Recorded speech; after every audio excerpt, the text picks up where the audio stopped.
Good evening, my name is Lacey Hester and I will be going over HTTP and HTTPS.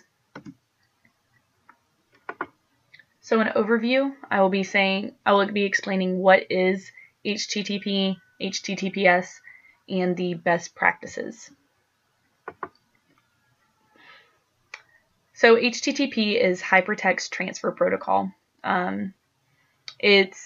The World Wide Web uses HTTP as the foundation of communication. It's essentially hypertext uses hyperlinks between nodes containing text.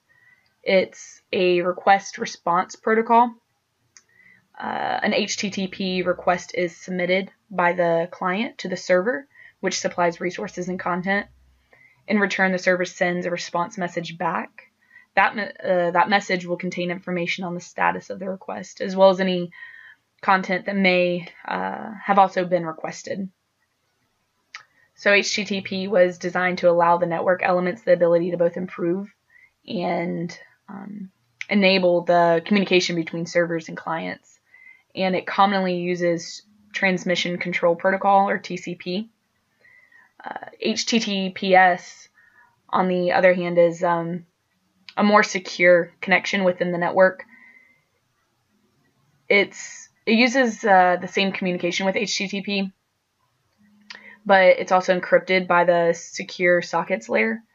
So its main concern is the authentication of the website being visited, and also to ensure data being exchanged is protected.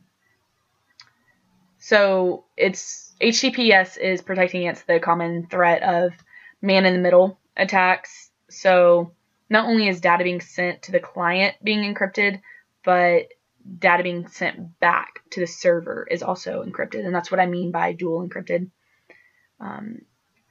It's also in place to protect against outside sources, eavesdropping, or possibly tampering with any content being sent back and forth between client and server. Originally, HTTPS was used for payments that were sent across the World Wide Web, or maybe even sensitive emails that needed to be sent out.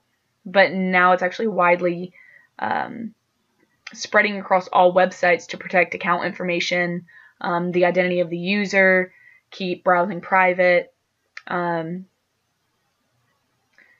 also although it ensures the dual encryption, the port numbers and addresses of websites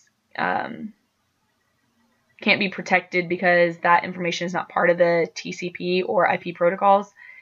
And basically that means that eavesdroppers can conjure the port number, IP address, the amount of data being communicated between the server and client, as well as actually the time spent within the session.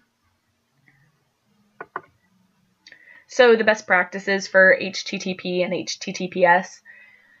The use of Apache is one of the best ways to harden against attack. So Apache is actually on the edge of a network, so it's deemed a valuable service to attack. And it's important to note that although you may have Apache installed, just having that alone is not going to deter attacks. You need to actually configure and maintain Apache. One of the first steps to protect HTTP, HTTPS is to remove the server version banner. This, by allowing the information of the website server or having that banner enabled, is to not have the web server exposed to outside parties. That's only just aiding attackers for a quick reconnaissance phase. Under default setting for Apache, and this is why I say that it's important to not just have Apache downloaded but also configured and maintained, is because the default setting, both the Apache version as well as the user's operating system are shown, and that's just additional information that an attacker doesn't have to work for. They can just see. So by disabling the server vision banner, that just at least gives them an extra step they have to do before they can I guess, go about however method they're going to be attacking you. Next, the directory listing should be disabled.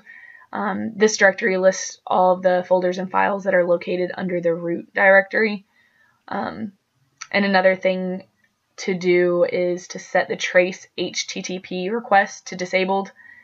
Having that enabled within Apache causes the user system to be prone to cross-site tracking attack, and can allow attacker the opportunity to actually steal cookies, and that's not what you want to happen. You don't want an attacker to have any of your cookies or information, just because, again, that's just one step. Once they have that, you're more prone to attacks. So in summary, I went over what is HTTP, what is HTTPS, and I also went over best practices. If you have any other questions, comments, concerns, just go ahead and link it in the discussion board below. I am always open to feedback. So thank you.